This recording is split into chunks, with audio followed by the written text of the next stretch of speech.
13 फरवरी 2026 मध्य प्रदेश के मुख्यमंत्री डॉक्टर मोहन यादव ने जनगणना 2027 के प्रथम चरण के लिए आयोजित राज्य स्तरीय प्रशिक्षण कार्यक्रम का कुशाभाऊ ठाकरे सभागार में दीप प्रज्वलित कर शुभारंभ किया। डॉक्टर मोहन यादव ने कहा कि जनगणना केवल आंकड़ों का संकलन नहीं बल्कि देश और प्रदेश के भविष्य की दिशा तय करने वाला सबसे महत्वपूर्ण अभियान है। मुख्यमंत्री ने अपने संबोधन में कहा कि जनगणना के आधार पर ही सरकारी योजनाएं बनती हैं, संसाधनों का वितरण तय होता है और समाज के अंतिम व्यक्ति तक विकास पहुंचाने की रणनीति तैयार होती है। उन्होंने प्रधानमंत्री नरेंद्र मोदी द्वारा डिजिटल जनगणना के निर्णय को ऐतिहासिक बताते हुए कहा कि इससे ये आंकड़े तेजी और सटीकता से उपलब्ध होंगे। कार्यक्रम में मुख्य सचिव अनुराग जैन, रजिस्ट्रार जनरल एवं जनगणना आयुक्त मृत्युंजय कुमार नारायण, अपर मुख्य सचिव नीरज मंडो एवं शिवशेखर शुक्ला सहित प्रदेश के सभी संभागायुक्त, कलेक्टर और नगर निगम आयुक्त उपस्थित रहे। साथ ही कार्यक्रम में मुख्य सचिव के साथ ही मुख्यमंत्री ने निर्देश दिए कि जनगणना कार्य को समयबद्ध और संवेदनशीलता के साथ पूरा किया जाए। उन्होंने कहा कि प्रशासन की विश्वसनीयता और पारदर्शिता की परीक्षा भी है। साथ ही आगामी महाशिवरात्रि होली पर्व को देखते हुए शांति व्यवस्था, मिलावट जांच और जनभावना को विशेष ध्यान रखने के निर्देश भी दिए गए। जनगणना 2027 के प्रथम चरण के राज्य स्तरीय कॉन्फ्रेंस के इस कार्यक्रम में मंच पर विराजमान मुख्य सचिव माननीय अनुराग जैन जी, जनगणना आयुक्त माननीय मृत्युंजय जी, SCS नीरज मंडलोई जी, SCS शिवशेखर जी, अभिषेक सिंह जी, कार्तिकेय जी, इस अवसर पर प्रदेश भर से हमारे सभी प्रशासनिक जिले और संभाग के मुखिया। लेकिन ये बात भी सही कि कोविड और कठिन काल में स्वाभाविक रूप से वो संभव नहीं था उस परेशानी को।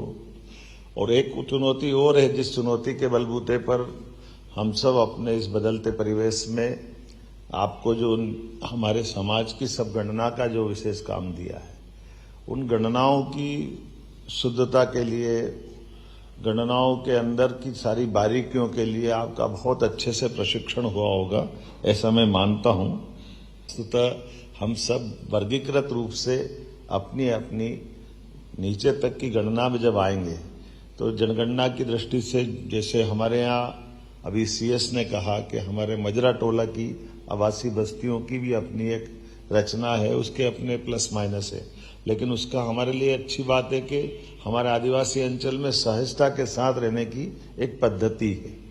लेकिन एक और चीज, एक बेचरा गांव भी है, जो बेचरा गांव, जिन गांवों का बाद में बसना उजड़ना है कोई कहानी है, लेकिन ऐसे गांवों के अंदर भी ठीक से गणना हो जाए, बेचरा गांव पुनः आबाद भी करे जा सकते हैं या उनके संबंध में विकास के लिए भविष्य में रोडमैप जब बनाने जाएंगे तो एक चुनौती उसकी भी आने वाली है। वैसे आप सब इसकी चिंता करेंगे। हमारे राज्य की अच्छी परंपरा है, प्रशासनिक अधिकारी सारी गंभीरता के साथ सारी बातों को लेंगे और इस आधार पर ये हमारी जो मूल जिस कारण से हमने कॉन्फ्रेंस रखी उसकी सफलता मिलेगी। सड़क, अस्पताल, स्कूल, ये सब आपकी बनाए बुनियाद पे ही खड़े होंगे, जिस आधार पर सही से गणना हो जाए, सही से चिंता हो जाए। भविष्य की दृष्टि से हमारी पारदर्शिता और प्रतिबद्धता में हमारी निष्पक्षता भी सबसे पहले रहना चाहिए। त्योहार भी, होली जैसा बड़ा त्योहार सामने आ रहा है, महाशिवरात्रि भी हमारे सामने है। ऐसे में शांति समितियों के साथ आप बाकी सारे प्रबंध तो कर ही रहे होंगे, लेकिन हमारी जन भावनाओं का भी ध्यान रखें, ये सारे कार्यक्रम अच्छे से करें।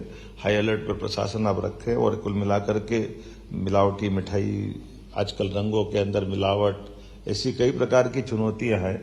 हमारे द्वारा भी अच्छे आदर्श भी, अब जैसे हम जब प्रदर्शनी में जाते हैं तो आप गुलाल और ये कई प्रकार के केमिकल मुक्त सब प्रकार की चीजें दिखाते हैं, तो उसकी होली भी तो करवा के बताओ कैसे हो रही। आदर्श होली अच्छे से हो, कहाँ लोगों को कष्ट कम हो, मूल भावना सामाजिक समरसता की दिखे। इसी प्रकार से जी राम जी की योजनाओं को लेकर के आपने गंभीरता से काम किया होगा। गेहूं उपार्जन अपना चल ही रहा 7 मार्च से, और गेहूं उपार्जन में किसी किसान को कोई कठिनाई नहीं आना चाहिए। एक तो आपको बधाई देना चाहूंगा, आप सबके माध्यम से भावांतर योजना और कई प्रकार की हमारी ये जो अभी तक की कृषि उत्पाद को लेकर के बहुत अच्छी भूमिका रही है, ये और अच्छी हमारी बने।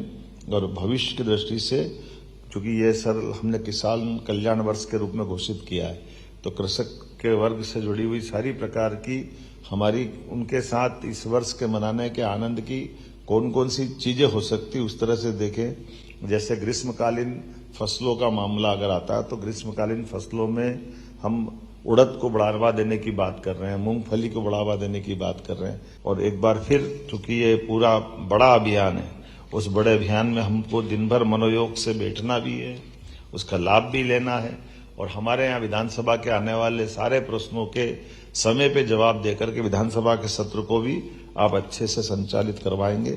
इस अपेक्षा के साथ मेरी अपनी ओर से पुनः यशस्वी प्रधानमंत्री का अभिनंदन करें जोरदार ताली बजा करके, जिन्होंने एक बड़ा ऐतिहासिक फैसला किया। हम सब मिलकर के आज जो अपने से अपेक्षा की भारत सरकार ने, उस उद्देश्य की पूर्ति करेंगे। मेरी अपनी ओर से पूरे अच्छे कार्यक्रम की बधाई। बहुत बहुत धन्यवाद।